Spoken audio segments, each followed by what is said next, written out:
Deeper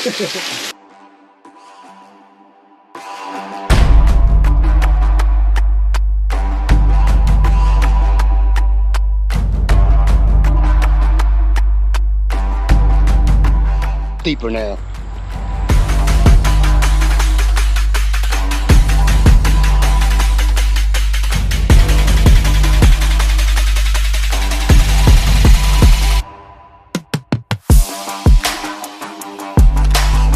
Woo, these mountains are crazy. Whoa! Whoa! This is insane. You can see down there really deep. Gotta find that spot that the locals make famous. Speaking of locals. Ladies and gentlemen, welcome to the channel. Today we have a good one. Today I am in the Catskill Mountains, where I am in search of waterfalls and swim holes. You ever want to see what a man is made of? Bring him to a hike like this.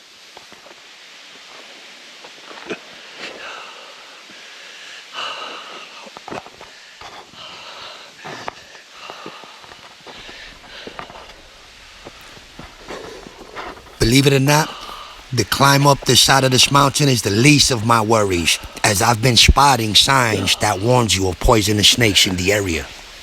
Though some might think that signs like that are deterrents to the public, it might be to some, but it's not to me. The Catskills is home to two very well-known snakes, the copperhead and the eastern rattlesnake. It is said that if you get bit by one of these snakes, your hospital bill will most likely be at about $100,000. Why? Because there is airlift involved, and the closest poison control unit is in the Bronx.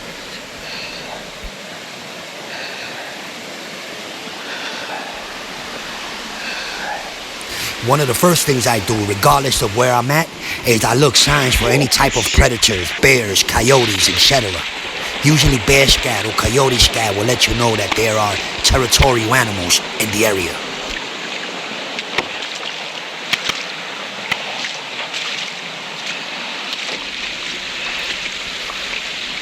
Because it is a cloudy day, the chances of me getting bit by a venomous snake or any snake is low, because they really come out and they get really active when the sun is out, so that they can bask and kick up the metabolism needed to digest their last meal. Oh yeah, I gotta go down there. Let's find the quickest way.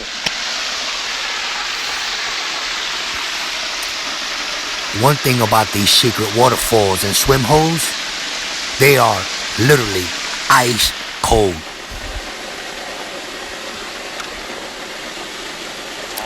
A marvelous sight indeed. It's just a shame that we're in the middle of August and all the streams are low. Many times you gotta think to yourself, yo, nobody really knows you're out here, so let's keep it clean, let's keep it fair, and let's keep it safe. I did not post the name of this waterfall because of the locals. The locals really don't like outsiders coming in and enjoying their amenities. Alright, they come in, they bring trash that they don't take out, they bring noise, they bring pollution of all sorts, and it's become a nuisance to the locals. On another note, it's always a pleasure to ride alongside the many dams and reservoirs that make up our New York City water supply system. Love and marriage, love and marriage.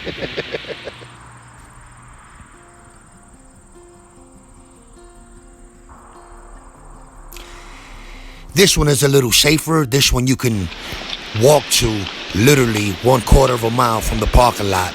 It's that easy, and it's in Minnewaska Park, and I'm going to a Walsting Falls.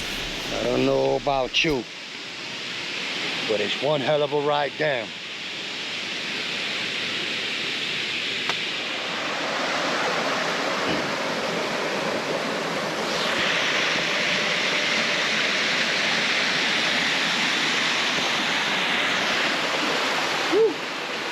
is about as good as it gets for me. Woo-hoo-hoo. Yeah. Yeah. Sometimes it's not only about the ride, but it's also about the view. Scenery is everything.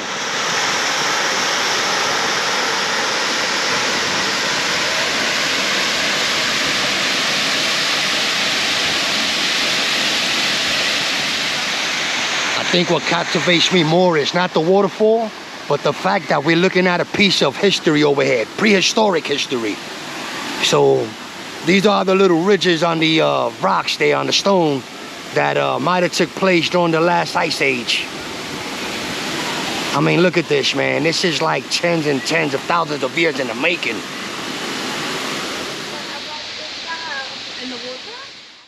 Just as I'm enjoying myself and having a lot of fun, mishaps happen and I lose all audio on my GoPro camera. Never underestimate the quiet profile of Catskill art and sculptures. Not much is known of the artists or the sculptures, but one thing's for certain, they are communicating with us. Us city folks or city slickers might look at the mountain people and mountain life as a complex life, which is really not. It's really as simple as it gets. I mean, you can lose yourself, but always be there. I always make it my business to pull over when I see inviting art. This is where I look for clues and things that'll tell me more about the natives or the locals.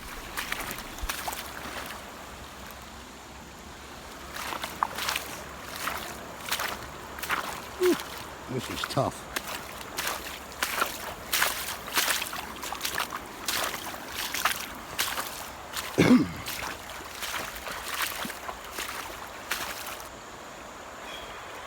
I would ask, where am I? But I really don't care.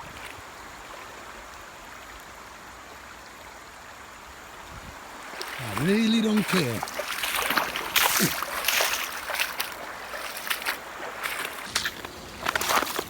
The more I walk with these footwear, the more I start to admire them. No, they are not Crocs.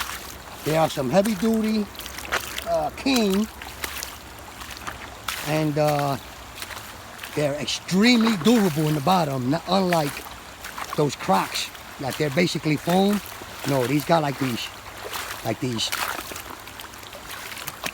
boot bottoms. They're very durable.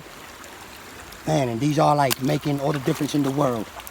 I don't think I could have did this with sneakers, but it's essential you need footwear because there's nothing here but stones. Here in Fish Creek. Alright, this is a little deeper now. Actually, it's a lot deeper. Well, let's ask some of the locals what they know about the treasure. Alright? Go knock door to door. Hello, sir.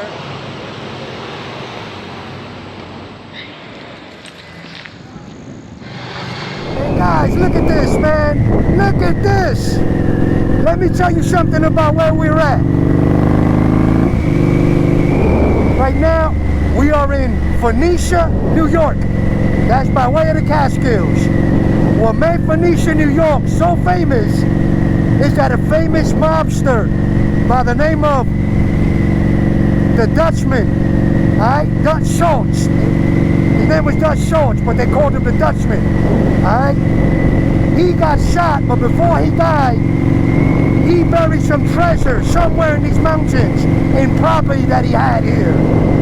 So nobody was able to recover the actual treasure, but if you could look it up on Google, look up Dutch Schultz and the Catskill treasure, and you can see that it's still active. That is still a treasure considered not found. If you want to read more of the story, check out Dutch Schultz and the Catskill treasure.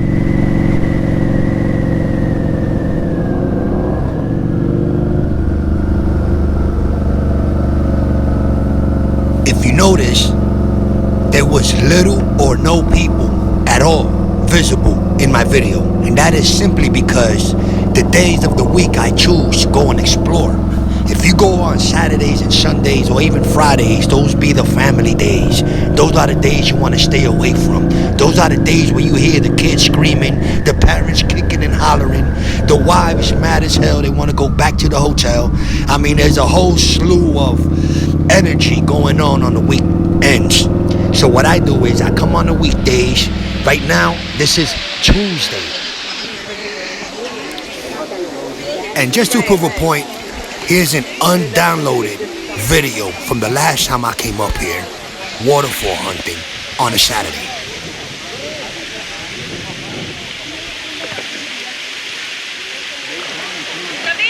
Where you going?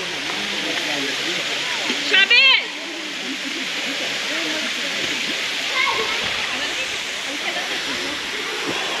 Chavez, come here!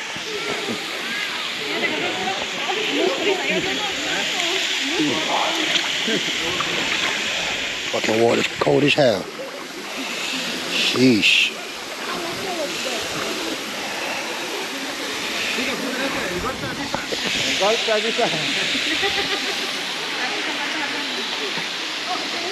Oh my God, Mom! Come here! I don't want to go in there. Come here. Thank you for watching the video. Leave it in the comments. Subscribe and tell a friend. Peace.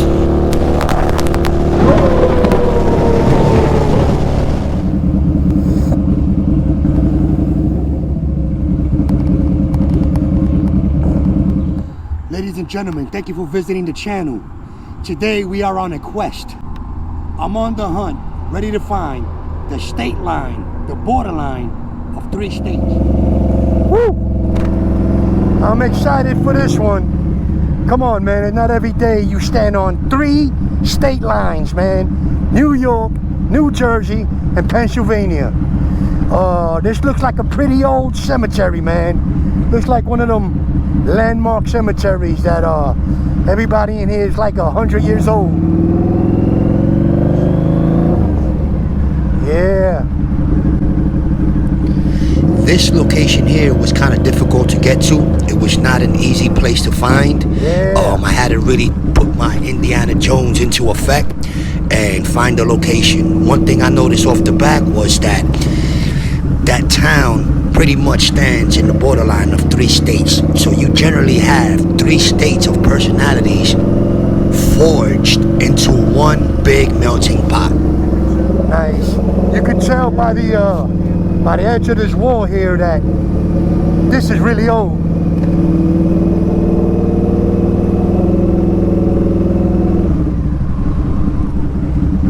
Did we find our state lines? We found our state lines, I believe.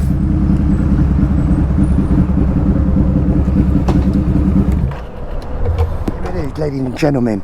I think I see it right over there.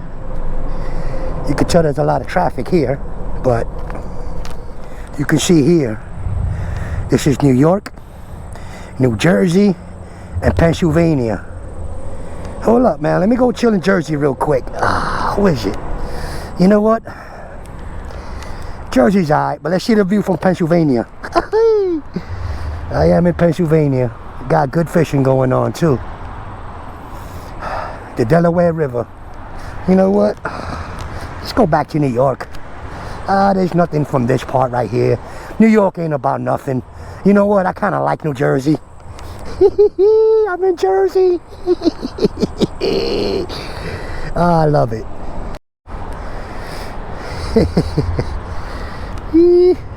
Here we go. New York, New Jersey, and Connecticut. Marked all by one rock. I got up at 7 o'clock in the morning today and I said I'm going north. I've always wanted to do this monument thing. You set up little goals for yourself. I think what separates me from all the other riders is that I never use a GPS, bro. Alright? All of my riding is calculated. I know where I'm going. I know how to take the interstates. Alright? I know where's the where the nearest everything is at. And I do that because I actually study the road. Instead of following the GPS, I study the road the night before. I know where I'm going. Just like Jay-Z doesn't use paper or write down his lyrics, neither do I. The boys, they're coming from the Hawk's Nest, which is our next stop. Hawk's Nest, alright? Ladies and gentlemen, the Hawk's Nest, overlooking the Delaware River. Man, this river's looking really good right about now. It really is hot. I got long sleeves, but you know my rules. But this is the Hawk's Nest. If you look at it, it's like, it's just basically a cliff. That's what the Hawk's Nest is a cliff. But it's also the rite of passage when it comes to motorcycle riding and motorcycle riders. The Hawk's Nest was alright. It wasn't grand or it wasn't spectacular. There's a couple of loops and twisties, but to be honest, the ride there had more than enough of twisties, loops, mountains, and far as the scenic ride can see. If I had to rate this ride, I will rate it a number 4. All I know is that there's a lot of hype about that Hawk's Nest. And I was just in Harriman State Park, and it has more twisties, maybe triple, quadruple the fun. I mean, the Hawk's Nest is nice and all of that, but it's overrated. It's a quick ride. This is why I tell you guys, do not rely on the GPS. Look, no service. So you guys that rely on that, you're done. Always study the map. Know the topographical region before you set out. You don't know what this means when they put out their hands. Alright? They're showing solidarity and respect to a fellow rider, because going home is not guaranteed. So respect is given in that aspect. So we got a lot of showboating people that love to come over here, do the Hawk's Nest for about 3 minutes, post it, get 50,000 likes and views, and then they think they did something grand. But you know what? The Hawk's Nest was like 10 minutes away from me already. Right? And I'm just gonna keep going and keep going and keep going, baby. And that's what we here doing. What kind of bridge is this? Roebling's Delaware Aqueduct. Got it. Whenever you see that word aqueduct, it means water transfer. Oh wow. Nice. Huh. I like it. You see something like this, it's very serious. You know, you're in one of those towns where people was just coming here to work. That's it.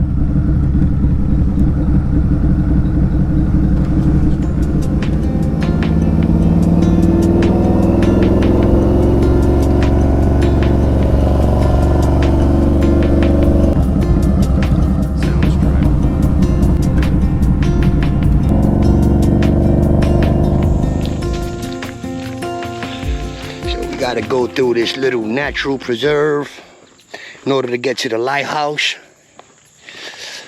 Everything out here looks dead end. They never really tell you. It's to keep people out, especially visitors. So the locals like to keep these little treasures to themselves. Swamp shit here reminds me of the Everglades, but it's just a sign that this is a very good, healthy, strong ecosystem. This is the habitat that probably raises beavers, and yeah, they need that. I believe that these ponds, these little water pockets, are made because of beavers.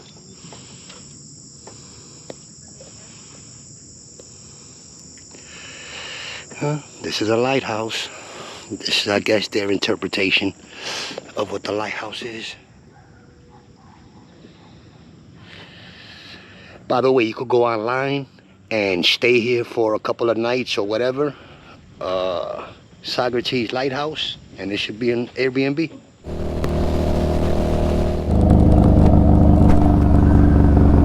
see that building right there? This says that it's a silk mill. What the hell is a silk mill? It looked like they got a whole bunch of silkworms. They put them in prison, because this looks like Leavenworth State Prison or something like that. And they just slaving them for their silk. They are reaping the labor out of the silkworms. They got them locked up in prison-like buildings. Alright, this looks like a very, very hard state pen, not for nothing. If I was a silkworm, I don't know. I'll be producing sharp-edged silk. So last night, I got into a pretty interesting experience. I know what the death wobble feels like. If you don't know what the death wobble is, that's when you're going fast on your bike and it just starts shaking uncontrollably, looking like it wants to knock you down. But yeah, I had my bag disproportionately packed up, meaning one side was probably heavier than the other. When the wind caused it to flap around, it was taking a toll on my bike, and it looked like my bike started shaking. It looks like it wanted to knock me down. I'm not gonna lie, guys, I was really freaking scared, yo. What I did was, to let you guys know, I kind of pulled over on the side lane, but you know how the side lane has like the ruffles? That kind of straightened out the death wobble. Ladies and gentlemen, we are here to Motorcyclepedia, the only motorcycle museum of its kind.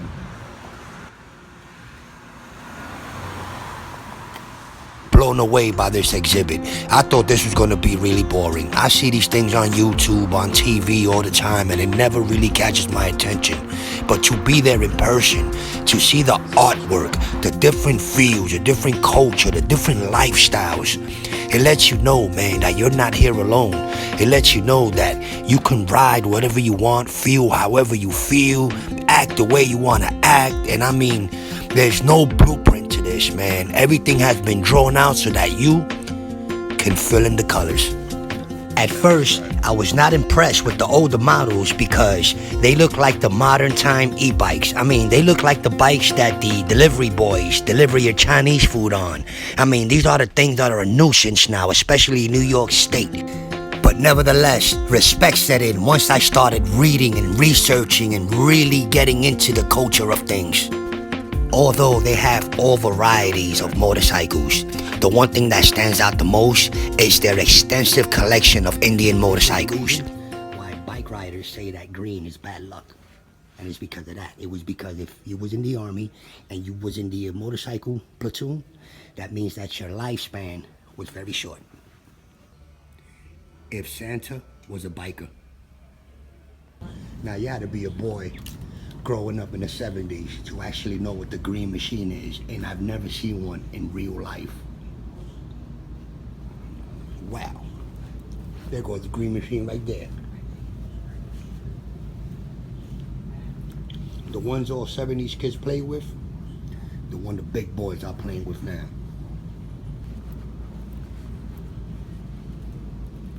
We're in Gotham City. Wow. Remember this bike from Prince? Check it out. This is what it sounds like when doves cry. How? Like this. Both of these bikes were featured in Easy Rider.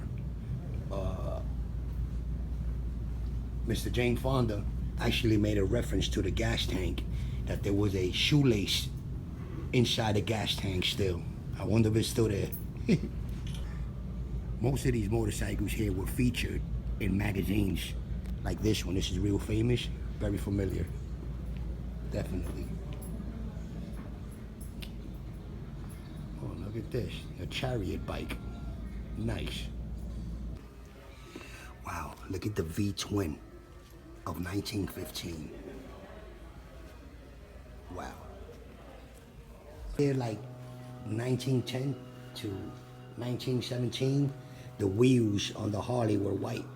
All the rubbers were white. It was later on, after 1917, that the wheels started being blended with some type of carbon that turned the wheels black, which made it more better for the road. Imagine you're riding one of these and somebody else is having all the fun. So there is a place in history for my bike. The 2003 Harley V-Rod has made it. He made it.